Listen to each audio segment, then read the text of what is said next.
Pour ceux qui ne le savent pas, au Canada, il y a pratiquement deux volets de permis d'études.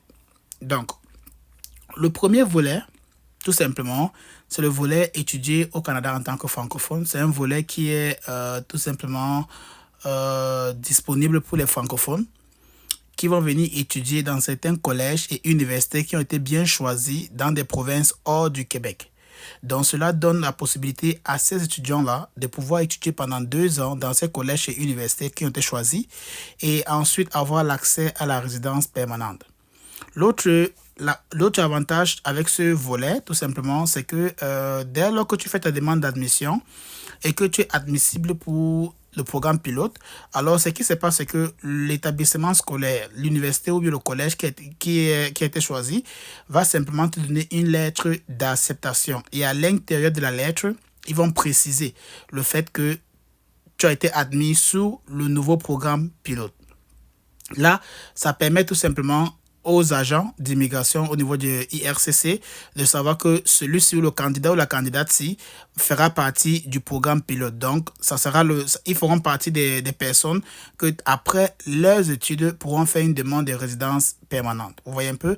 Et le total, c'est 2300 places. Donc, vous voyez un peu que c'est pas tellement beaucoup. Donc, le plus tôt sera le mieux pour vous si vous souhaitez faire partie de ce programme-là. Le deuxième volet, c'est le volet normal.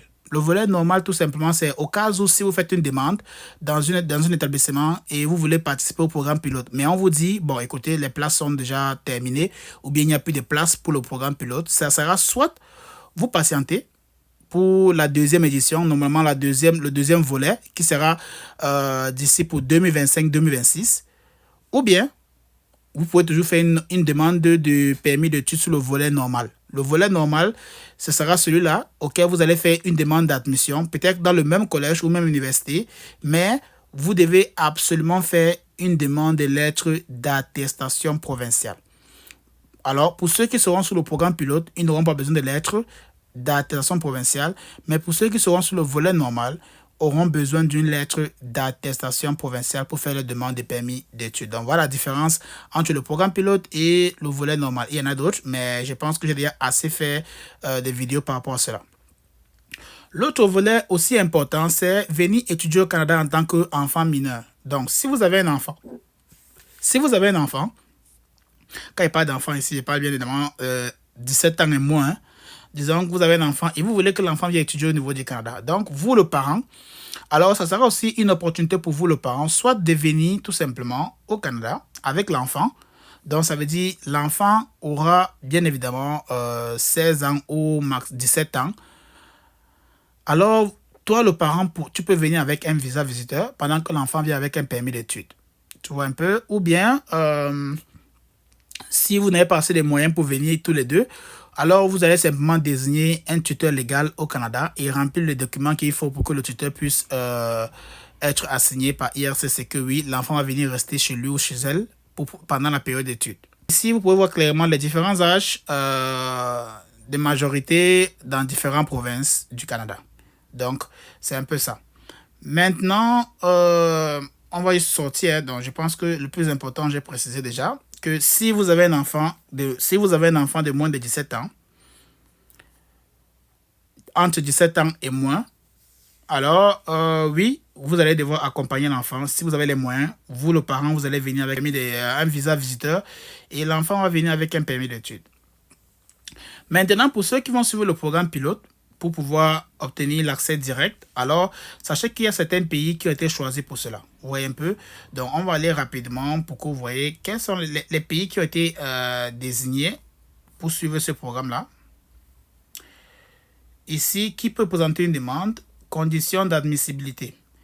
Être citoyen d'un pays admissible. Vous allez voir les pays admissibles ici dans quelques minutes. Voilà, pays admissibles. Voilà les pays admissibles. Voilà. Si votre pays ne fait pas partie de ces pays-là, alors vous n'êtes pas éligible pour le programme pilote. Donc, je tiens à préciser cela déjà. OK? Maintenant, les établissements scolaires qui ont été choisis pour ce programme-là, on va le voir ensemble. Là, établissement d'enseignement désigné, participants et exigences Voilà. Donc, ici, on parle de quoi? Le CCNB au Nouveau-Brunswick. Donc, ils ont mis plusieurs campus. Donc, je pense que c'est pratiquement tous les campus du CCNB. Collège Éducacentre. Oh, ils ont ajouté le collège Éducacentre. Super, super, super, super. En fait, premier semestre admissible en cours. Donc, pour le collège Éducacentre, ils n'ont pas encore donné le semestre admissible. Mais pour le CCNB, le semestre admissible, c'est septembre 2025. Collège La Cité, le semestre admissible, c'est mai 2025. Collège Mathieu, septembre 2025. Université Laurentienne, septembre. Université York, Université East.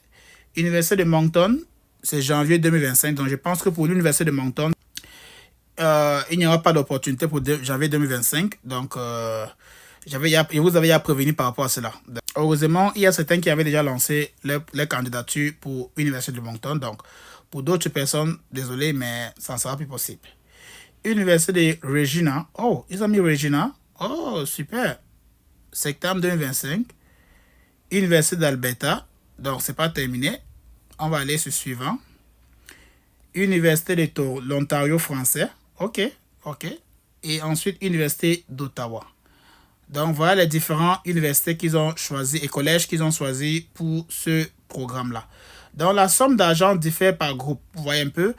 Dans les grandes provinces comme Ontario, Colombie-Britannique, attendez-vous à justifier des preuves de fonds de 20 635 $. Mais dans les provinces comme par exemple Saskatchewan et autres, attendez-vous de justifier les preuves de fonds maximum de 14 206 $.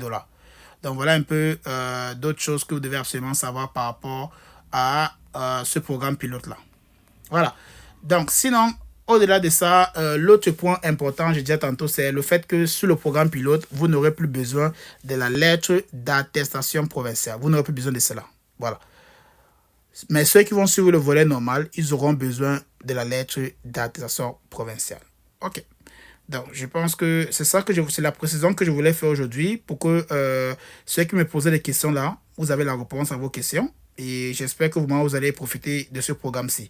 Sinon, pour ceux qui seront intéressés, ou bien pour une assistance et autres, l'adresse email est dans la description. Vous pouvez nous envoyer un email